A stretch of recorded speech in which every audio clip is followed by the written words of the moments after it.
Voilà. Monsieur le Président, Madame la Vice-Présidente, mes chers collègues, les élus régionalistes, par cette intervention, tenaient à souligner le progrès que représente l'évolution des mesures d'accompagnement des stagiaires de la formation professionnelle qui nous est proposée de voter aujourd'hui.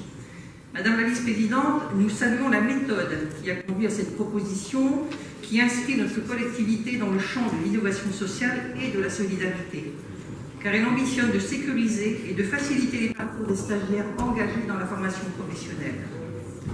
À partir des 4 enjeux d'information et de lien à la personne, de mobilité, de qualité et de solidarité, nous adaptons nos dispositifs à la situation personnelle de chacun et de chacune, et nous voulons répondre aux insatisfactions tant du côté des bénéficiaires que du nôtre, car il n'est jamais heureux de constater les effets négatifs de l'inadaptation de certains dispositifs.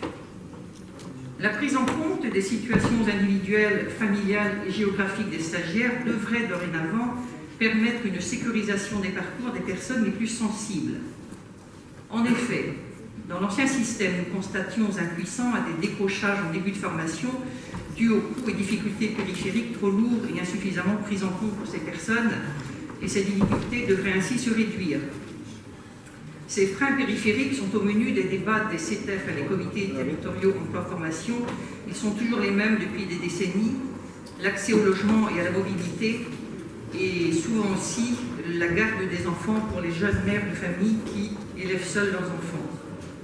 Souhaitons que cette simplification de l'accès à nos dispositifs et leur ciblage plus précis permettent aux stagiaires de la formation professionnelle d'avoir une vision globale et claire des conditions matérielles dans lesquelles ils pourront réaliser leur projet de formation professionnelle, qui est aussi un projet de vie et d'émancipation dans lequel ils pourront s'inscrire plus sereinement.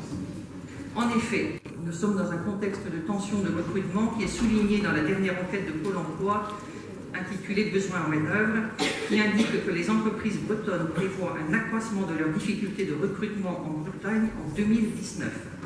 Aussi, toute mesure en faveur de la formation des demandeurs d'emploi et de leur insertion professionnelle doit être appréciée à sa juste mesure, et il faut le dire.